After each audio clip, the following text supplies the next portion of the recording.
Operation Dudula's national chairperson. Now, Zola, earlier Johannes said that the chairperson of Operation Dudula, Zandile Dudula, is somewhat of an enabler in this situation. Yes, indeed, Mbumi, that is what we heard from the complainant earlier. That is why we saw that it is important to get the organization's stance on the matter. And I'm joined by the national chairperson. So thank you very much for your time. Firstly, are you aware about the occupation of some of your members of the two houses that are currently in question? Yes, thank you for the opportunity. I'm highly aware. Thank you.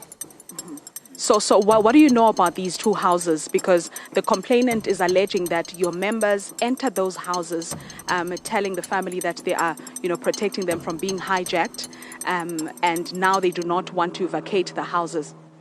Thank you. Actually, when it comes to us, this matter, it was about safeguarding these properties.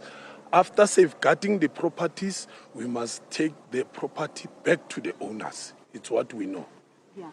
And have you tried to engage with the current tenants on why they are refusing to, vacate the premises?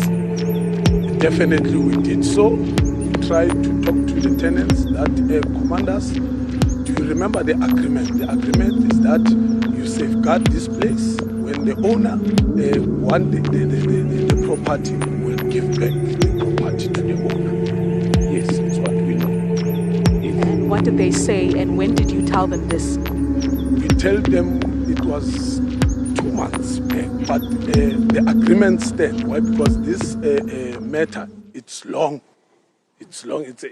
We know about this matter long ago. Yeah. Yes. So we did tell our members that because of our stand. Yeah. We are safeguarding it because Congolians, they hijacked that place. Then there was a lot of stories, but we came to the rescue of the place and said to our members, safeguard this place, and when the rightful owners of the place come, we'll give back to the owners. Yeah. Now, as an organization, where do you stand? Because these are your members, and you are agreeing that these are your members that are currently occupying the properties, and they do not want to vacate. And the brother of the deceased, who is the one that's in charge of the estate, has buyers that want to buy the property, purchase the two properties. What is your stance as Operation Dudula? What are you saying about what is currently happening? Oh, thank you very much. Our stand as Operation Dudula, we always said and tell the world that we are against criminality and illegality. So if people, they call themselves members of Operation Dudula, they know our stance. So those who don't want to adhere to the laws of Operation Dudula, it means they are not members of Operation Dudula. Thank you very much. That is Peter Dimbade, who is the national chairperson of Operation Dudula. We will, of course, continue speaking to some of the parties that, are allegedly involved in what is happening here, particularly the tenants who are believed to be affiliated with the civic group, and they allegedly do not want to vacate the premises which belong to the late brother of the complainant that we spoke to earlier on.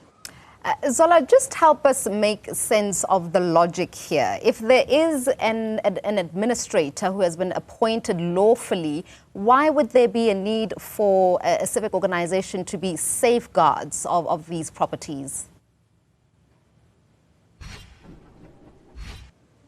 Well, in fact, that is the question that we will be asking the president of Operation Dudula, who also wants to, have a say in this matter, because if there is a brother, that has the legal right to occupy or rather take over the estate that belongs to his late brother, who doesn't have children, why should they occupy those premises? Because legally there isn't any place or where it is written that they should be the ones that are actually guarding the property, when there's actually a family member that has proper documentation to prove that he is the one that is supposed to be taking over those two properties. Now, we will also get a legal voice in this matter, because it's quite important, Bumi, that we also get to understand from a legal expert, what is meant to happen in this case, and also, what are the legal implications of refusing to vacate someone's premises, because